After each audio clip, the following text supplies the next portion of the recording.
मैंने कौन सा टेस्ट दिया था? 10 मार्क्स का टेस्ट दिया था, मेक नेगेटिव सेंटेंस, जिसमें नॉट लगाना है। नॉट लगाने के पहले उसके पहले क्या लगता है? हेल्पिंग वर्ब लगता है। मैंने बहुत सारे बच्चों की नोटबुक चेक की, उसमें से सिर्फ आज 1 रुपए कॉइन के लिए जो कंपटीशन थी उसमें सिर्फ विनर है, जिनको मैं अभी बुलाती हूँ सामने। ये नोटबुक किसकी है? आजा। रहीम अली 1 रुपए का कॉइन जीता है, 10 आउट ऑफ 10 मिले हैं इसको। अब यहीं पे खड़ा रहना है। ये नोटबुक किसकी है? ये बेटा नाव काय तुझं? न्यू स्टुडंट आहे उर्मिला, सरनेम काय?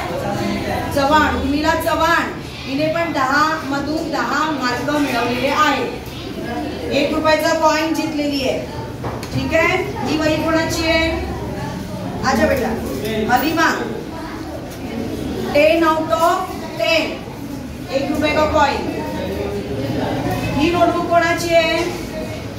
सिमरन, 1 रुपयाचा कॉइन जिंकलेली आहे।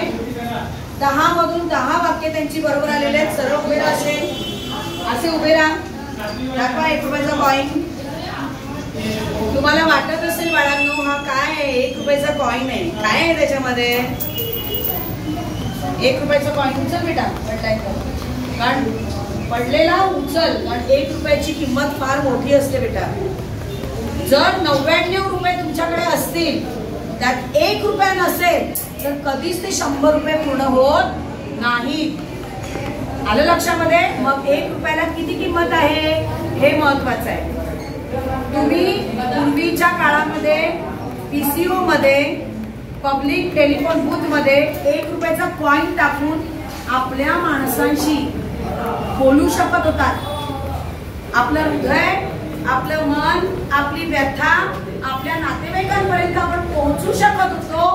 तो आहे हा 1 रुपयाचा कॉइन।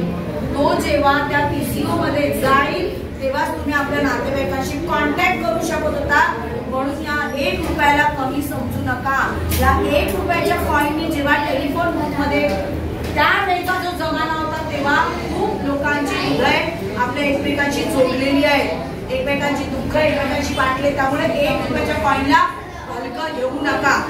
तर आता यांनी जो 1 रुपयाचा कॉइन जिंकलेला आहे, तुम्ही तो कॉइन जमा करून ठेवा, सेव्ह करून ठेवा, आणि तुम्हाला जेव्हा वया पुस्तकं पेन काही लागलं तर जमा केलेल्या पैशामधून आणा। स्वतःच्या कष्टाचं ते असणार आहे, आई बाबांकडे पैसे मागायची गरज नाहीये। आणि म्हणून यांच्यासाठी सर्वात